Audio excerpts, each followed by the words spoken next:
मेरी बात को नोट करके रखना, अगले 6 महीने के अंदर 1000 का नोट भी वापस आने के मुझे एज ए इकोनॉमिस्ट चांस पूरा लगता है कि why 2000 rupees note was introduced, who all were there who was saying कि ये 2000 के नोट से काला धन खत्म हो जाएगा। मैं उन सब लोगों को मिलना चाहता है, देश के लोग, वो कौन से लोग और अर्थशास्त्री थे जिन्होंने बोला कि भाई इस 2000 के नोट में चिप भी डाली हुई है। भारत में फिर एक बार नोटबंदी को लेकर विपक्ष हमलावर है।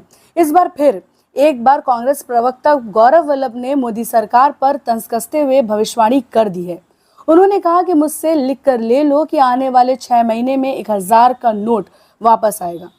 मुझे एक अर्थशास्त्री होने के नाते ऐसा लग रहा है कि 1000 का नोट वापस आएगा। इससे पहले कांग्रेस प्रवक्ता ने कहा कि बिना सोचे समझे 2000 का नोट लाया गया, जिसे फिर वापस लेना पड़ा। गौरव वल्लभ ने भाजपा सरकार पर तंज कसते हुए कहा कि न्यूज में आना है साहब को, इसलिए ऐसे सोच समझ कर काम करते हैं ताकि केंद्र सरकार और मोदी न्यूज में बने रहे।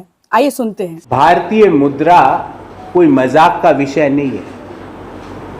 हम नहीं चाहते कि देश की मुद्रा के बारे में कोई विदेशी व्यक्ति ये बोले अरे ये नोट कब तक रहेगा यार, इसका ध्यान रखना थोड़ा। क्रेडिबिलिटी जिसको हम कहते हैं साख, credibility of the currency is at stake. आज भारतीय करेंसी मजाक का पात्र बना दिया आपने।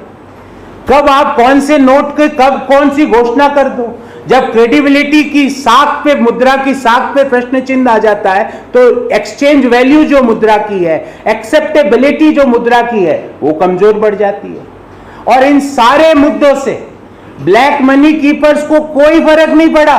वो तो बिना नाम, बिना आधार कार्ड, बिना पान कार्ड, मुंह पे मास्क भी लगा के जा सकता है, कोई रोक टोक नहीं है उसको। वहां जाए, जितना पैसा उसके पास 2000 के नोट में है एक्सचेंज करा के वापस आ जाए। पर इफेक्ट किसको पड़ा? एमएसएमईज को, किसान को, लोअर इनकम ग्रुप को, मिडिल इनकम ग्रुप को। एम्प्लॉयमेंट अपॉर्चुनिटीज खत्म होगी, जीडीपी और नीचे करेगी, रियल इनकम जो है देश के लोगों की जो वास्तविक आय है वो और नीचे आएगी। तो इसलिए हमने ये वापस पुनः सरकार से पूछना चाहते हैं कि 7वीं एनिवर्सरी आपकी ऑर्गेनाइज्ड लूट की आने वाली है। 2016 नवंबर से अब 2023 नवंबर आना वाला है। उससे पहले ये 2000 का नोट सरकार ने निकाला क्यों था, पहले तो वो समझा दे। कौन वो महान अर्थशास्त्री थे? क्योंकि मैं व्यक्तिगत रूप से उन अर्थशास्त्रियों को देखना चाहता हूं, उनको छूना चाहता हूं, जिन्होंने ये नोटबंदी और 2000 के नोट निकालने का निर्णय किया। हम ये भी मांग करते हैं कि एक पूरा व्हाइट पेपर लेके आए कि why 2000 rupees note was introduced, who all were there who was saying कि ये 2000 के नोट से काला धन खत्म हो जाएगा। मैं उन सब लोगों को मिलना चाहता है, देश के लोग, वो कौन से लोग और अर्थशास्त्री थे जिन्होंने बोला कि भाई इस 2000 के नोट में चिप भी डाली हुई है।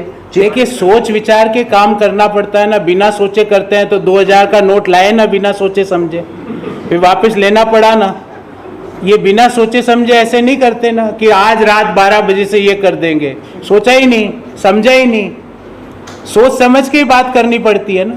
फिर आप वापस कहो कि आज रात 12 बजे से ये कर देंगे। मैं आपको पुनः कहता हूं, आप मेरी बात को नोट करके रखना, अगले 6 महीने के अंदर 1000 का नोट भी वापस आने के मुझे एज ए इकोनॉमिस्ट चांस पूरा लगता है। क्योंकि न्यूज में आना है साहब को, अब न्यूज में आ नहीं रहे।